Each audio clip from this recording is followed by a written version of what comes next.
Hi, I'm Oliver, and I've been asked to talk to you about the power of collaboration. So first of all, who am I? Well, if you follow the link here, there's a little bit of an introduction. But basically, I was a head teacher, and I've been teaching for over 20 years, but I now work for Twinkl, helping those who lead. Now, when I was in school, I worked in a whole variety of different settings, different contexts, from fairly large city schools in Sheffield to tiny little Peak District rural schools.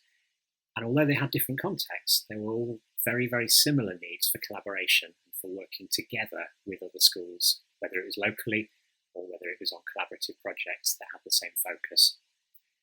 I led in a whole variety of different roles, whether that was subject specific or whether it was phase specific. I was involved in quite a lot of teacher training, initial teacher training, and I also worked as a specialist leader in education, where the whole of the point of that really is collaborating with other people within education. So where can you find me? Physically, I'm in Sheffield in England. Socially, if you find me on Twitter, I'll be at Oliver SLT, and the people who are hosting this are ConsultEdNI, they're based in Northern Ireland. And if you look at Facebook for us, if you search Twinkl SLT Leaders, you'll find our closed group there that you can ask to join if you're a special ed school leader. So why collaborate? First thing is that we are far, far better if we work together with other people. Nobody is an island in their own classroom, and generally it's much, much better to work with others, and we can learn from others as we work alongside them and as we observe what they do and discuss what they do. Very often the case that ideas can multiply. If you have a number of people together, there'll always be somebody who's got a for example, or somebody who's tried something that's worked or that's not worked that you can learn from. And it's good fun as well to get together with other educators to try things and to experiment a little bit and to see where you get to. So how do we collaborate?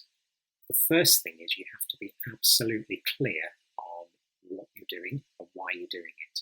And it can be very easy to get dragged into different types of collaboration because another local school maybe has got some funding or somebody else has got a particular interest. But what you need to do is be really, really wise about your choices and really, really clear about why you're collaborating. And very often that can mean saying no to certain things because it needs to be something that's going to fit your setting and your professional needs. It's a very famous quote from Steve Martin: be so good that they can't ignore you. If you're going to collaborate, you need to have a role within that collaboration, and you need to be very, very good at that. So if, for instance, it's a collaboration, something to do with assessment in maths, you might be a maths specialist. You might be an assessment specialist. You might be somebody who's really good at working in teams and pulling people together. You might be good at organising. Whatever it is, you need to have a role and you need to be really good at that so that you've got something to bring to the team. So the next thing is, how do we collaborate? And here it's really, really important that you are meeting the needs of your school community. And that might mean that you need to go further afield. It's no good working with a very, very small geographical cluster if their focus is something that doesn't match your needs. And be prepared with this to be outside of what's necessarily the most popular thing at the moment. So there might be lots of people at the moment doing things to do with well-being, and that might be totally appropriate. But if it's not going to match your school, and your school really needs to think about reading and comprehension and enjoyment of reading or whatever, then be prepared to go outside of your geographical area to meet people who have that sort of a focus and that sort of an expertise. And this is where it's really, really good to use technology. Twitter can be a really, really good place to meet people, and just putting the word out, saying, look, my school are looking to do something in this area. Who knows somebody who's got a bit of an expertise on this, or who knows somebody else who's interested in developing this, and maybe we could work together. And it doesn't matter then if you're not really, really close physically, if you can use all those different technological ways to communicate.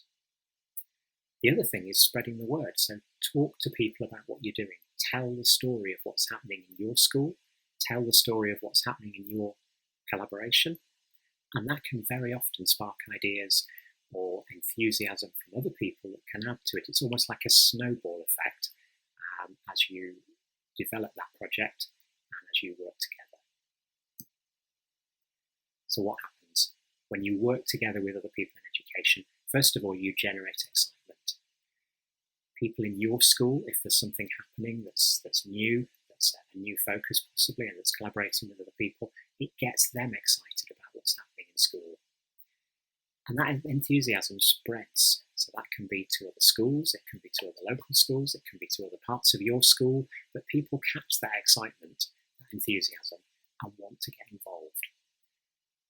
And the last thing really is that it definitely helps your setting. If you're developing a project, if you're developing a working together way or whatever it is with other people, then it can really help the children that you're working with in your school.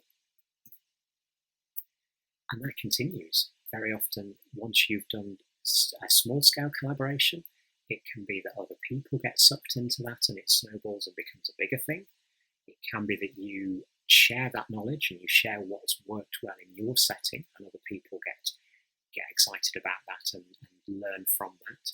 And really, it's about then spreading that and paying that forward to other people so that they can then try things in their settings and maybe feed that back to you.